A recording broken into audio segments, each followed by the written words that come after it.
Hello, team, and welcome to week 3, where we're going to be talking about nutrition without the obsession. We're going to be focusing on structure over restriction and consistency over perfection. And then we're going to be fueling the lifestyle that we want to build. That's so true because we are what we eat at the end of the day. So, like I talk about the mirror sometimes, if we eat garbage, often our life is a reflection of that within the mirror.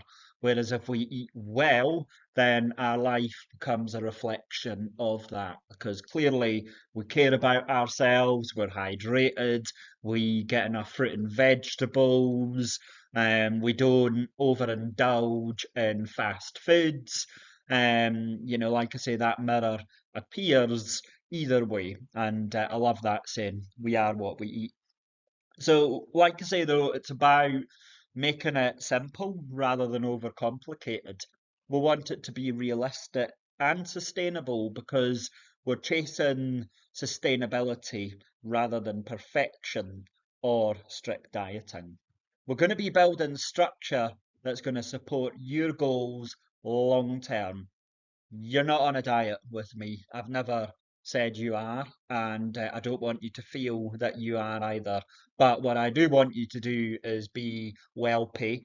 I want you to be aware of portions. I want you to be aware of basic calorie quantities within certain food groups.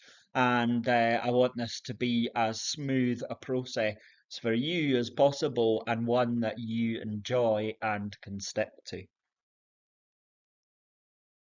Now, why do most nutrition plans fail? They can be too strict, too complicated, or just not built for real life. And when we follow those patterns, we often unpack from people who struggle. It's what goes on up here. They're like, right, okay, this is stressful, this is too much, I don't know how to cook, I can't stick to this, and very quickly that just spurs them on into further bad habits, and that's something that we want to avoid at all costs because we are a results-driven team, and you are that that is the primary focus of everything that we want to accomplish during this challenge. So yeah, I'm not big on making things too complicated. I know there's a lot of noise out there, but we want to move away from that. And as well, we do want to build it for real life. On nights where you are stretched and you have got stuff going on, is trying to cook a dinner from scratch, which requires long cooking times. Is that wise, or should we consider preparing in advance so that it becomes more manageable? Let's have a chat about that at the live event. But yeah, like I say, we want to focus on repeatable habits rather than stuff that is too strict. So things like hydration, making sure that remains high, that our lean proteins are high, that we know the difference between lean proteins and higher fat proteins as well. So protein first living, protein supports fat loss and muscle. It improves your sa- it helps you feel satiated, satiety. We'll go with that.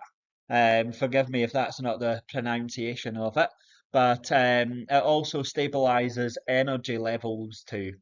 And protein helps manage your hunger and supports body composition too.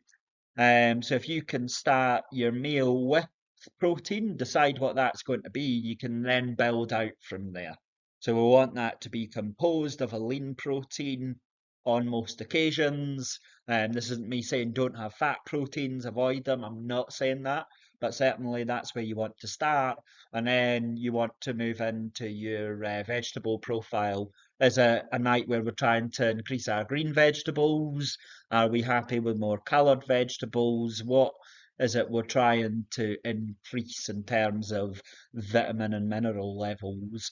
And then we move from that into our carbohydrates. What are we having? Are we having French fries? Are we having mashed potato? Or are we just having, boiled potato, quinoa, brown rice? I don't like quinoa personally, but it is a complex carbohydrate. So if somebody does like that, I'm delighted for them because it is going to release that energy a lot slower. But anyway, back to main topic just now, which is protein. That and hydration do help stave your hunger levels as well. Right, here we've got the balanced plate method. Looking at your protein source, like I say, you're then building out the way. I've talked about carbohydrates for energy. If we're talking fruit pastels here, you'll get a quick hit, then you'll be really tired not long after. Whereas with complex carbohydrate, it's like I've talked about, the slow release of that, helps you stay more energetic for a lot longer. Whereas with refined carbohydrates or simple carbohydrates, you get that energy high, which does not last for very long. So we're not looking for spikes here, we're looking for continuity. So instead of tracking perfectly, you want to use a visual structure like what I've got here that makes meals easier to build. This isn't me saying have these particular things on your plate every night. This is just the eat well plate, so that's just more, more generic, as opposed to you wouldn't put that on your dinner plate. However, you do want to consider like one protein and then carbohydrate. So that should make up about half your plate, and then half your plate should make up of vegetables too. So quarter for protein, quarter for carbohydrate, and then half vegetables as well.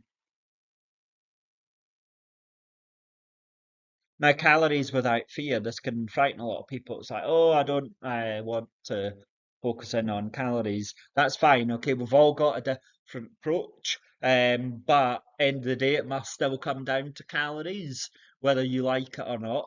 If you're not someone who has that discipline to track calories, then what you do want to do is consider leaner options and really be aware of your portion sizes, especially.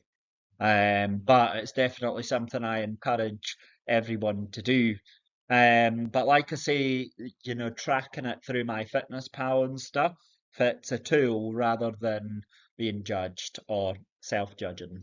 But remember that awareness is more important than perfection.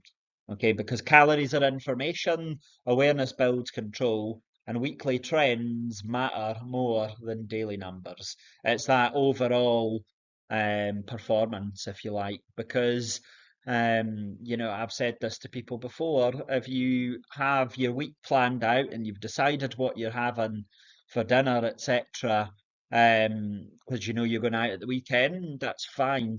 As long as you've calculated that within your numbers during the week.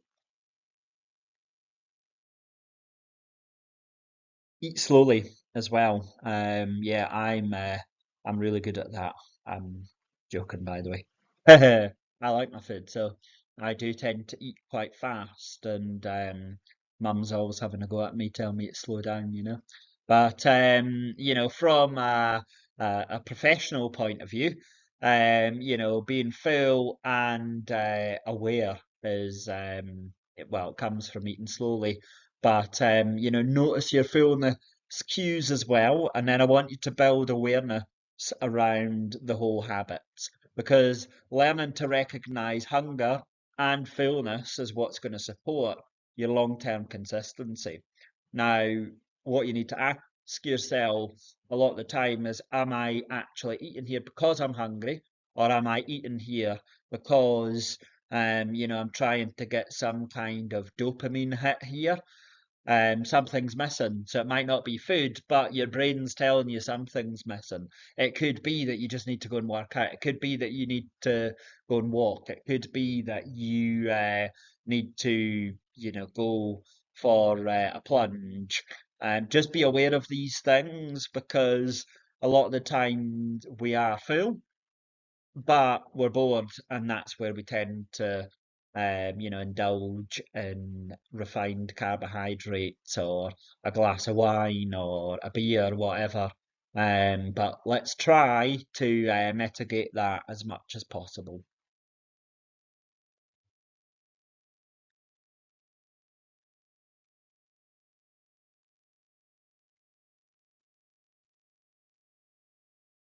Now, navigating real life. Nutrition should fit your life really rather than restrict it completely. Now, on meals out, what I encourage people to do is look at salad options if you are trying to be in a calorie deficit. Look at that. If you're in a place where it looks like they're warm and hearty and refined carbohydrates, if you have been good and you've been religiously tracking your food, and you're quite comfortable having a meal which is regarded as a cheat meal, that's fine. If you are deciding that you are just going to go all in, then you could have a look at what's on the side menu. It could be that they've got a vegetable option there, that you are getting creative and yeah, just ask the waiter really nicely. Is there any chance you could? I've seen you have this, so I've seen you have this, and I see you have that. Is there any chance you can do that for me? Can't promise they're not gonna get frustrated behind the scenes, but let's face it, who cares? We care, about our results at the end of the day. So, I'll leave that ball in your court. And likewise with social occasions as well. I talked earlier about the calorie balance over the whole week rather than just one day, because you won't get your end result in one day. So it's got to be considered over that period of time. So let's think of it in 7 day blocks, and we'll build out from there. Now, your task this week, I want you to use the balanced plate method. And again, just a reminder, I want you to focus on awareness rather than total restriction. If you are having a cheat meal, that's fine, as long as you've been aware of it, throughout the other days of the week as well. I would positively encourage you to do that once a week. I wouldn't encourage you to do it every single night, but once a week is fine as long as you have been good, your hydration levels are high, you're sticking to your lean proteins. Again, this week is about building structure without pressure. Now, final reminder, you know this, I bang the drum about this all the time, but it's just one of these things I'm always going to say because that is ultimately what helps reinforce it for people. When clients get great results, I get great results, I look good. So this is what we both want, let's face it. So nutrition has to feel sustainable, and progress comes from the repetition.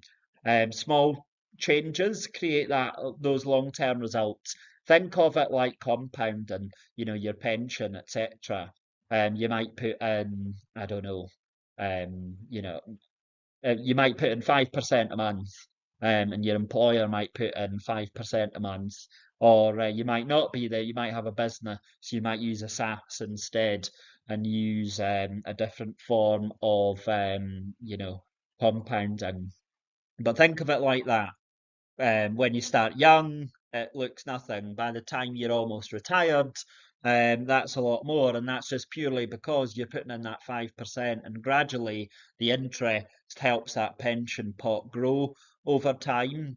Exactly the same with your nutrition. One day, you're not going to feel like you made a lot of progress, but if you reflect over 3 months. If you reflect over 6 months and you've been consistent and genuinely consistent, I guarantee you're going to get results. You're building habits that you can keep long after this challenge ends as well. So keep going, team. Thank you very much. You know where I am if you need help with anything. Take care.